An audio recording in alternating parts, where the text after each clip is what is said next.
আসসালামু আলাইকুম। মুনমুনস mini kitchen চ্যানেলে আপনাদের সবাইকে স্বাগতম।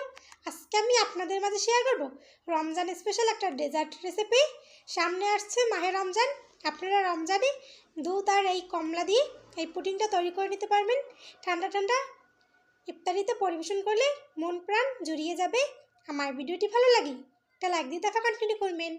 তাই আর দেরি না করে চলুন শুরু করা যাক আমাদের আজকের রেসিপি। এবার এখানে আমি 4টা ছোটো সাইজের কমলা নিয়েছি। আমি কমলার খোসাগুলো ফেলে ভালোভাবে পরিষ্কার করে নেব। আপনারা চাইলে বড় কমলা দিয়েও এগুলো তৈরি করে নিতে পারেন। আমি 4টা কমলাই ভালোভাবে পরিষ্কার করে নিয়েছি। এবার এখানে আমি একটা বোতল নিয়েছি। বোতলের মাথার অংশটা কেটে নেব।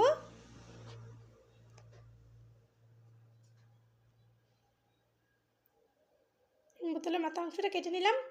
বোতলের খোসাটা আমি খুলে নেব। এখানে নরম বোতল নেওয়ার চেষ্টা করবেন, তাহলে কেটে নিতে সুবিধা হবে। আমি ভালোভাবে কেটে নিয়েছি। এবার চুলে একটা প্যান বসিয়ে দিয়ে দেবো আমি 1/2 লিটার গরুর দুধ। দিয়ে দেবো আমি পরিমাণ মতো চিনি, পরিমাণ মতো লবণ। এবার দিয়ে দেবো 2 টেবিল চামচ আগার আগার পাউডার। এখন ভালোভাবে নেড়েচেড়ে মিশিয়ে নেব। আমি ভালোভাবে নেড়েচেড়ে মিশিয়ে নিয়েছি। এবার আমি গ্যাসটা অন করে ভালোভাবে জাল করে নেব কিছুক্ষণ।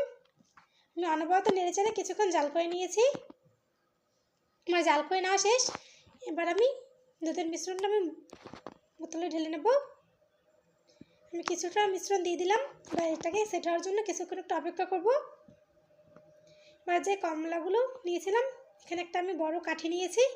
বোতলের যে বড় এরকম একটা কাঠি নিতে হবে। সেই কাঠির ভিতর আমি কমলাগুলো ভরে নিলাম। এবার আমি বোতলের ভিতর বসিয়ে উপর দিয়ে দুধের মিশ্রণটা দিয়ে দেবো। দুধের মিশ্রণটা দিয়ে 1 ঘন্টা অপেক্ষা করবো সেট হয়ে যাওয়ার জন্য। ফিরে আসলাম 1 ঘন্টা পর। আমি কিছুক্ষণ ফ্রিজে রেখে ঠান্ডা করে নিয়েছি। এবার একটা কাটারের সাহায্যে আমি বোতলটা কেটে নিচ্ছি। বোতলটা কেটে নিয়েছি। এবার সাবধানে এটা বের করে নেব। আমি বের করে নিয়েছি। আমি কাঠিটা বের করে এবার আমি ছুরির সাহায্যে পিস পিস করে কেটে নেব। আমি কেটে পরিবেশন করে নিয়েছি। খুব সহজে বানিয়ে নিলাম রমজান স্পেশাল একটা ডেজার্ট ইফতারে। এই ডেজার্টটা আপনারা যে কেউ তৈরি করে নিতে পারবেন একবার দেখে। আমার ভিডিওটি ভালো লাগলে লাইক কমেন্ট শেয়ার করবেন। আমার চ্যানেল নতুন হয়ে থাকলে আমার চ্যানেলটি প্লিজ সাবস্ক্রাইব করবেন। আমার ভিডিও সবার আগে পেতে হলে বেল বাটনটি অন করে রাখবেন।